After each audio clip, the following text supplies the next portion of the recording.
السلام علیکم ورحمۃ اللہ وبرکاتہ۔ الحمد للہ وحدہ والصلاة والسلام علی من لا نبی بعد اما بعد۔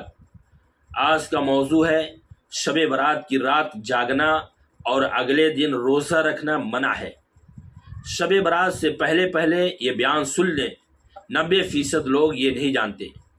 محترم ناظرین کرام، جیسے ہی 15ویں شعبان کی رات آتی ہے، بعض لوگ موضوع من گھڑت اور جھوٹی حدیثیں روایت کرتے ہیں، بیان کرتے ہیں اور لوگوں کے سامنے پیش کرتے ہیں اور کہتے ہیں کہ جب شعبان کی 15ویں رات آئے تو تم اس میں قیام کیا کرو اور اگلے روز کا روزہ رکھا کرو، کیونکہ اس رات شام ہی سے اللہ رب العالمین آسمان دنیا پر آ کر فرماتا ہے، کیا کوئی مغفرت طلب کرنے والا ہے کہ میں اسے معاف کر دوں؟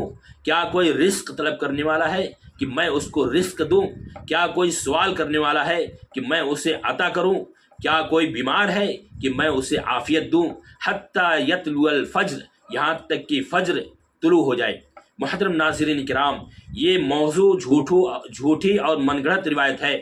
اس کے بجائے وہ صحیح حدیث بیان کرنی چاہیے جس میں نبی کریم صلی اللہ علیہ وسلم نے فرمایا کہ ینزل ربنا تبارک و تعالی کل لیلۃ الی السماء الدنیا حین یبقى ثلث اللیل الآخر فیقول من یدعونی فاستجیب له، من یسألنی فاعوتیہ، من یستغفرنی فاغفر له، فلا یزال کذالک حتی یضیء الفجر۔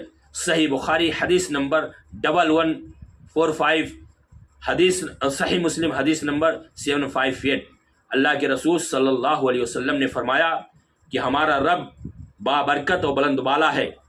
ہر رات کو جب آخری تہائی حصہ باقی ہوتا ہے تو اللہ رب العالمین آسمان دنیا پر نازل ہوتا ہے اور پھر کہتا ہے، کون ہے جو مجھ سے دعا مانگے تو میں اس کی دعا کو قبول کروں؟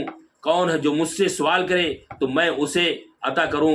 کون ہے جو مجھ سے معافی طلب کرے تو میں اسے معاف کر دوں؟ پھر اسی طرح یہ سلسلہ جاری رہتا ہے یہاں تک کہ فجر روشن ہو جائے، یہاں تک کہ صبح ہو جائے۔ محترم ناظرین کرام، اس حدیث سے معلوم ہوا کہ اللہ رب العالمین ہر رات کو آخری تہائی حصہ میں آسمان دنیا پر نازل ہوتا ہے، نہ کہ صرف 15ویں شعبان کی رات۔ جو آج لوگ موضوع اور من گھڑت روایتیں بیان کرتے ہیں کہ اللہ تعالیٰ صرف شعبان کی 15ویں رات کو آسمان دنیا پر نازل ہوتا ہے، یہ بالکل موضوع من گھڑت حدیث ہے، اس پہ کوئی دلیل نہیں ہے۔ میرے بھائی دوستو، اللہ تعالیٰ سے دعا ہے کہ اللہ رب العالمین ہمیں حق بات سمجھنے اور اس پر عمل کرنے کی توفیق عطا فرمائے اور شرک و بدعت سے بچنے کی توفیق عطا فرمائے۔ آمین۔ السلام علیکم۔